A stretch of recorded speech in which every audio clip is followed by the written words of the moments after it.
Student, welcome back. So today again we are here. Take out your Chiti's book and open Kavya Khand. Today we are going to learn about chapter 2 from Kavya Khand. So just take out your book, open chapter 2. Yes, this one. So I hope you all have opened this chapter in your book. Before going to start this chapter, I just want to introduce you about the writer of this chapter and this chapter also. So the name of this chapter is Ram Lakshman Parshuram संवाद. So guys, इस काव्य खंड को तुलसीदास जी ने लिखा है. तुलसीदास जी राम भक्ति धारा के एक कवि हैं. उनके आराध्य श्री राम हैं और उन्होंने इस काव्य खंड को रामचरितमानस के नाम से लिखा है. ये कुछ अंश हैं जो उसी महाकाव्य से लिए गए हैं.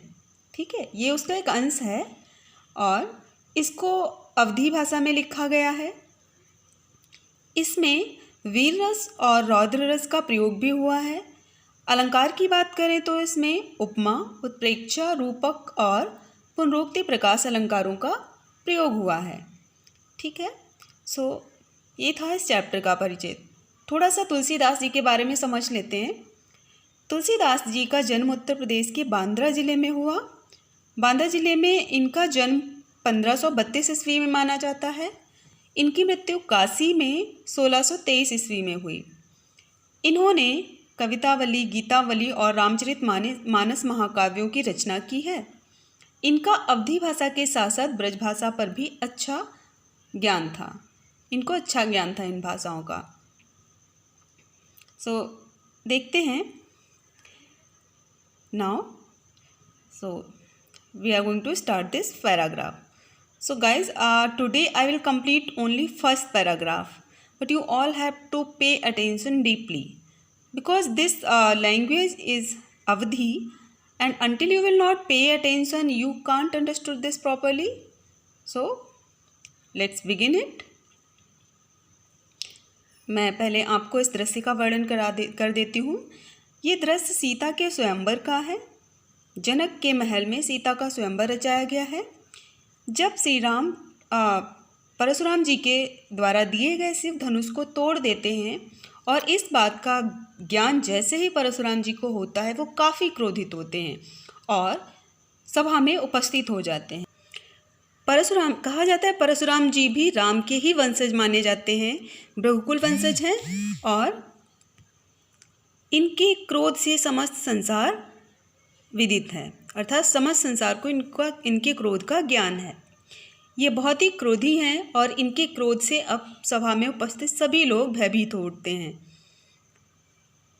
श्री राम स्थिति को भांपते हैं और अपने मधुर शब्दों से उनके क्रोध को शांत करने का प्रयास करते हैं. और इसी दृश्य में राम, लक्ष्मण और परशुराम जी के मध्य एक संवाद होता है जिसमें विशेष रूप से लक्ष्मण और परशुराम जी का संवाद अत्यंत आकर्षक है और मधुर है. इसमें वीर रस का प्रयोग करते हुए लक्ष्मण परशुराम जी का उपहास उड़ाते हैं. इसमें व्यंग्योक्ति शैली का प्रयोग हुआ है. अनेक प्रकार से व्यंग किए गए हैं. So first we will know some words relate with this paragraph. After that will start it. These are the words. संबुधन, this is used in first line. संबुधन, संबुधन का मीन होता है शिव धनुष. शंभु हम शिव को कहते हैं और धनु मीन्स धनुष. रिसाई, रिसाई मीन्स क्रोधित होना.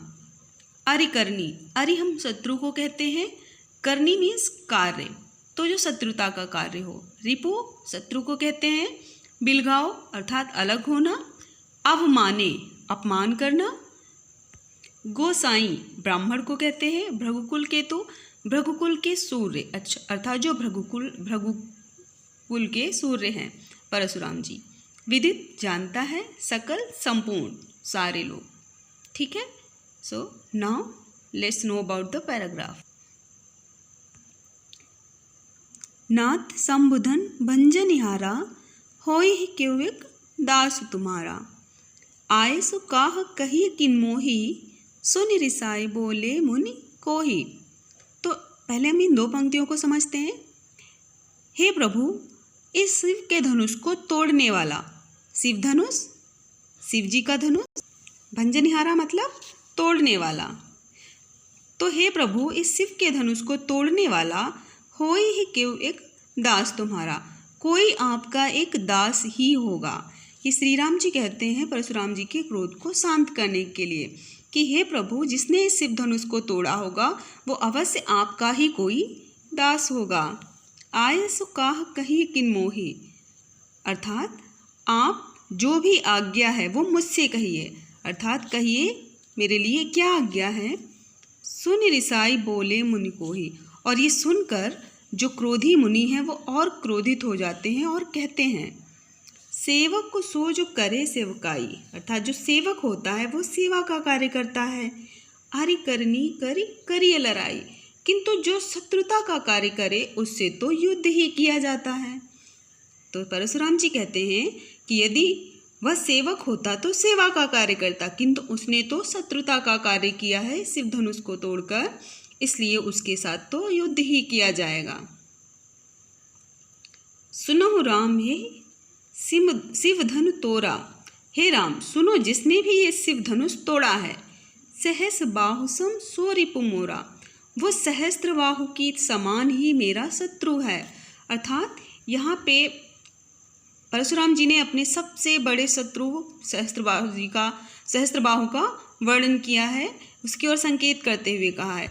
ये भी एक कथा है जिसमें एक बार क्षत्रियों से क्रोधित हो जाने पर परशुराम जी ने पृथ्वी को क्षत्रिय विहीन कर दिया था। सहस्त्रबाहु उनका वही परम शत्रु है, तो वो भी इस शिव धनुष को तोड़ने वाले को उस सहस्त्रबाहु के समान ही अपना शत्रु मानते हैं।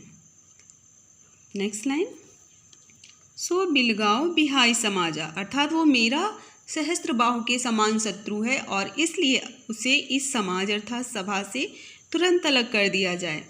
न तुम्हारे जय हैं सब राजा, नहीं तो उसके साथ साथ समस्त राजा मारे जाएंगे। अब ये सारे वचन जब लक्ष्मण सुनते हैं तो उनको उनके वचनों पर हंसी आ जाती है। कहते हैं, सुनि मुनि वचन लखन मुस्काने, अर्थात ऋषि के ऐसे वचनों को सुनकर, मुनि के ऐसे वचन सुनकर लखन मुस्कुरा उठते हैं और कहते हैं, बोले परशु धरहि अवमाने, और परशुराम जी का उपहास उड़ाते हुए कहते हैं, बहु धनुहि तोरी लरिकाई, कबहुन असिरिस कीन्ह गोसाई, अर्थात बचपन में तो हमने ऐसी बहुत सारी धनुइयाँ तोड़ डाली, हे ब्राह्मण देवता तब तो आपने कभी हम पे क्रोध नहीं किया। कबहू अर्थात कभी भी, न असिरिस, असी मतलब इस तरह से, रिस मतलब क्रोध, कीन्ह मतलब किया, गोसाई ब्राह्मण। तो हे ब्राह्मण देवता, आपने बचपन में हमने जब ऐसी बहुत सारी धनुइयाँ तोड़ी तब ऐसा क्रोध कभी नहीं किया। ये धनु पर ममता के ही हेतु सुनि रिसाई कह भृगुकुल केतु, किंतु इस धनुष पर इतनी ममता आपको किस कारण है। और उनके ये वचन सुनकर जो मुनि हैं, भृगुकुल के जो सूर्य हैं अर्थात परशुराम जी हैं, वो क्रोधित हो जाते हैं और कहते हैं,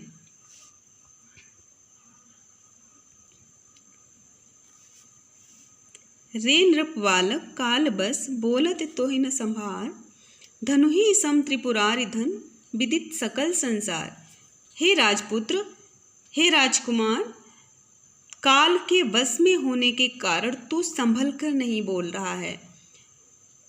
धनुहि सम त्रिपुरारि धन, जो शिव जी के धनुष के समान विशाल धनुष को धनु ही समझ रहा है, जिससे सारा संसार विदित है। अर्थात जिस शिव धनुष के बारे में पूरे संसार को ज्ञान है, उसे तू मात्र एक छोटी सी धनु ही समझ रहा है। ये तू अपने काल के वश में होने के कारण कह रहा है। तो इस तरह से लक्ष्मण और परशुराम जी के बीच एक मीठी सी नोकझोंक होती है, जिसमें लक्ष्मण मुनिवर परशुराम जी के वचनों का उपहास उड़ाते हैं और उनकी वीरता के बारे में व्यंग्यवाण चलाते हैं। So guys, I hope you understood these lines. Now this is time of homework. Here I has given 4 questions. You all have to do on the basis of this first paragraph, first, Shiv धनुष टूटने पर किसने क्रोध किया? 1 sentence answer. Ram ने जब परशुराम जी का क्रोध शांत करने के लिए कहा कि मेरे लिए क्या आज्ञा है, तब मुनि क्या बोले? Here at least 35 word to 40 words. Parashuram का सबसे बड़ा शत्रु कौन था? 1 सेंटेंस आंसर। लखन परशुराम जी का अपमान करते हुए उनसे क्या कहते हैं? At least 35 to 40 words. So thank you, have a nice day.